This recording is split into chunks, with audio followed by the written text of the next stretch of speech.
Good day, sir. I'm John Andre Dicena, and today I present my system certificate generator. So first, una ay pumunta tayo sa Visual Studio na apps. Then dito po makikita nyo po yung lahat ng mga function about files po, then codes.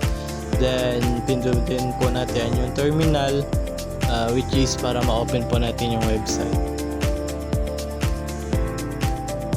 Then type PHP artisan serve. Then enter the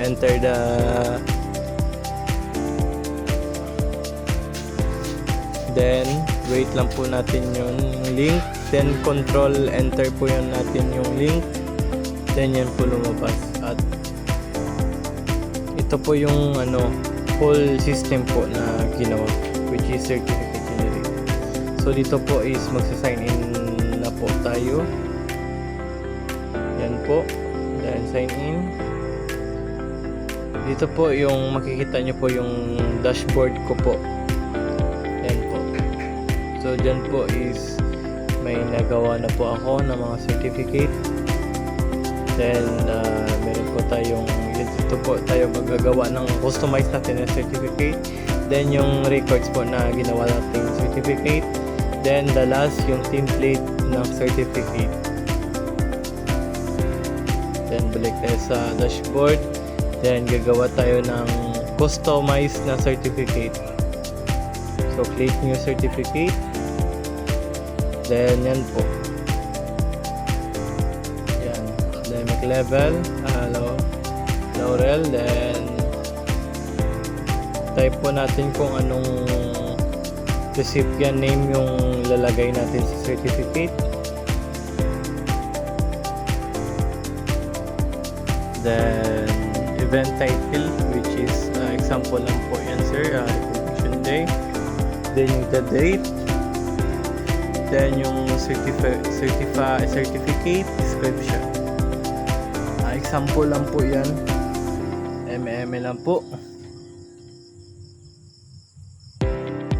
Yan po.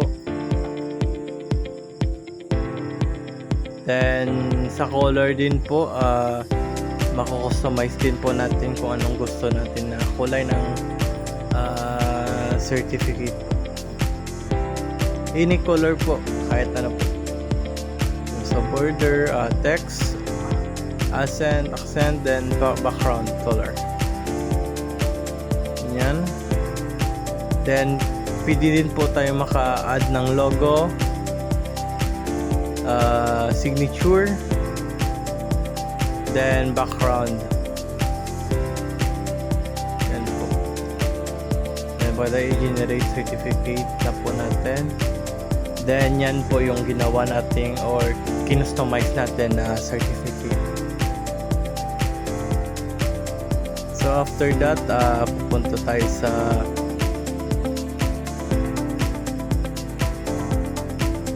certificate upang makita natin if na record niya po yung ginawa nating certificate. Then yan po na record niya. Then pili natin siya ma-see. Yan po. And actually po pwede din po siya natin ma-delete if gustuhin natin. Yan po. So nawala na po siya. And balik tayo sa home. Yan po. So yan lang po at maraming salamat.